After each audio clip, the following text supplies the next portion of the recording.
Link TV, connecting you to the world. Link TV is viewer supported. Watch more at linktv.org. Today on Earth Focus, adapting to climate change. In Bangladesh, where the waters are rising, children can keep learning on boats.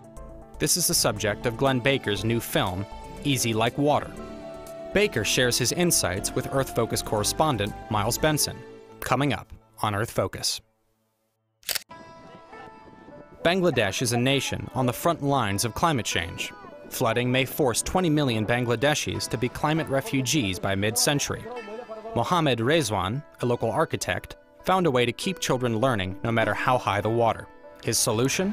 Solar-powered floating schools. Here's a look.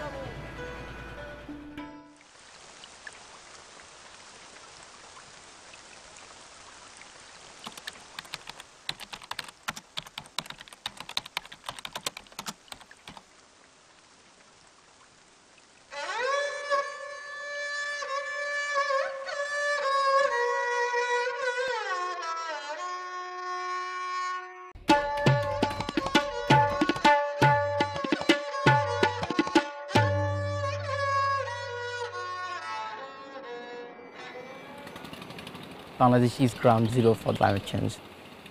Islands are getting smaller, the rivers are getting bigger. If 20% of the country goes underwater, where will these people go?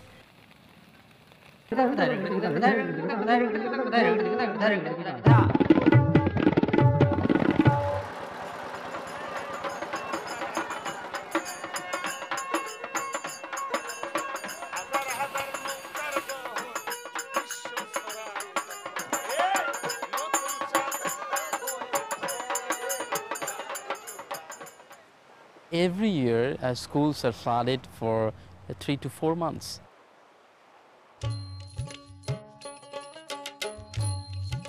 I thought if the children cannot come to school, then school should go to them.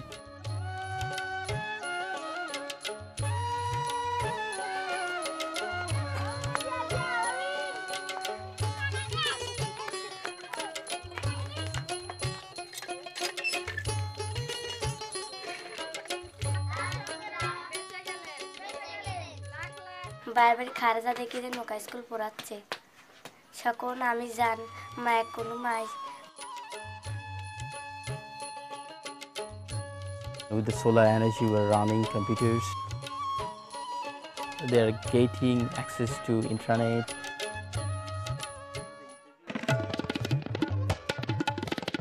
Boat school, boat library, double-deck boat, training boats, healthcare boat, solar lamp, solar system on the boat, internet connectivity on the boat, floating flood shelter, floating gardens.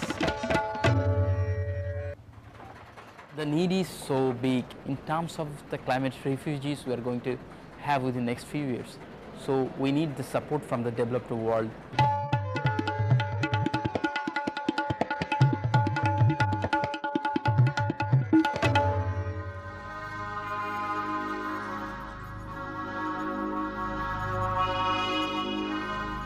Climate change is here and we have to fight. We have to find a way to survive. Easy Like Water was directed and produced by Glenn Baker, an award-winning filmmaker with more than 40 documentaries to his credit. He speaks with Earth Focus correspondent Miles Benson. Glenn Baker, you made a film about the effects of climate change in Bangladesh, where they seem to be following, an architect in particular seems to be following the biblical example of Noah, at least as education is concerned. Tell us what the film shows. Easy Like Water is a story about floating schools, solar power, and really the fate of the earth. I mean, Bangladesh is on the front line of the climate change problem in the world today, where the oceans are rising, the sea levels are flooding a lot of areas that are close to them, salinating fields so that they can no longer be cultivated, and the rivers are rising and eroding very rapidly. The monsoon season is less predictable than it used to be. Cyclones are much more powerful than they used to be, or at least with greater frequency. So all the sort of outlier effects of climate change are hitting Bangladesh together. And here we have a country that's largely at sea level with 155 million people. That's half the population of the United States in an area about the size of the state of Iowa. What we found with Mohamed Rezwan and his project called Shidulai, which is part of a Bangla phrase that means self-sufficient, is a homegrown idea that's simple and elegant to bring in areas where the kids are flooded away out of the schools for at least 4 months a year, to bring the schools to them. Why did you want to call it easy like water? It translates in the Bangla language roughly as a piece of cake, or no problem. And of course, water is a constant problem there, threatening, not only people's livelihoods in terms of agriculture, but the land that they live on. There's a certain irony to the title. How many school boats do they have afloat already? He has 18, I believe. It's only 18. How many students on each boat? They hold about 30 to 35 students on each boat. And how do the kids get to school? The boat goes around and comes to them. So they line up on the shore right near their community, which is right near the river. And the boat comes and 6 or 8 kids will get on from one little village. They're serving a fairly small region, so that they're not spending a lot of time going here and there, but they pick up enough kids in an area that they can get underway quickly with the classes.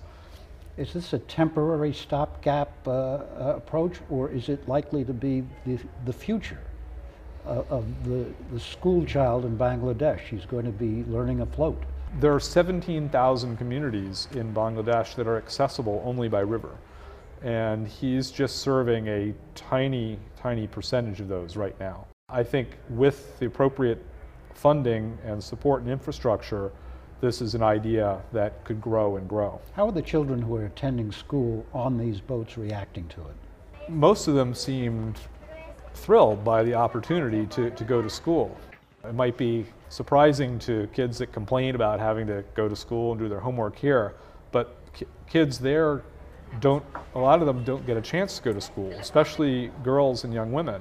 And when these boats come in and provided an opportunity to go to school, a lot of them lobbied their parents and said, Mom, Dad, please let me go to the school boat. And so they became very proactive in their own educational process at a very young age. Glenn Baker, thank you very much. You're welcome.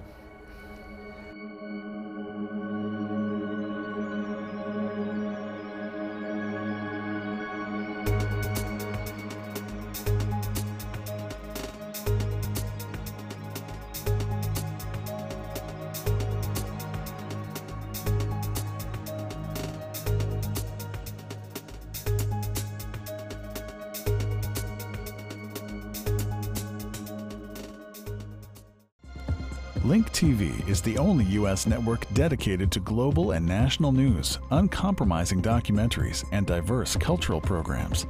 Programs which connect you to the world. To learn more, visit linktv.org.